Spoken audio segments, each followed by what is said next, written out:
هاي ندخلوا الواقع ديالنا، نبداو نطلعوا، نبداو سيليباتير ما تخافوش برك ياك، هاي نبداو نطلعوا.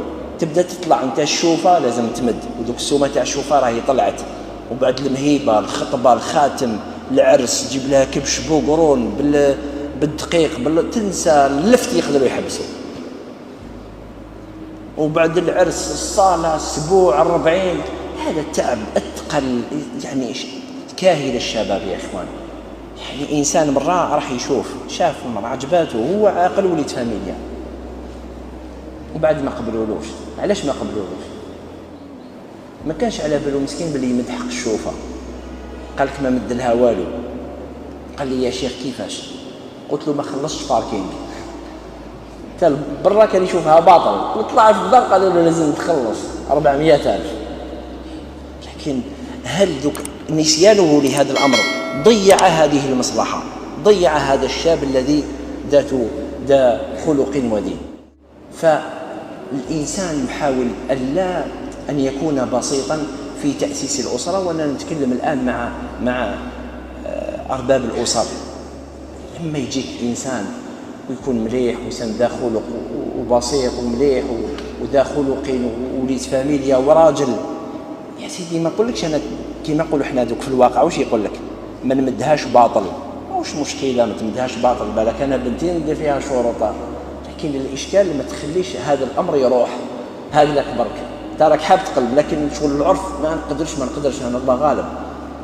وتضيع الفرص. كم من واحد الان راهو خاطب العجل لاباريل وطول وبعد بطل، خاطر ما قدرش يشري لاباريل، هو طول هاي قالوا له خلاص حبس. ولذلك انظروا الى البساطه في وقت النبي صلى الله عليه وسلم. قال له زوجها لي يا رسول الله. قال له ما عندك من شيء؟ قال له ما عندي والو. قال له النبي صلى الله عليه وسلم التمس ولو خاتما من حديد، اكرو نيميرو 8 ولا 10 او تزوج السيد. سلك الامور، خلي الامور تمشي. ما عندوش.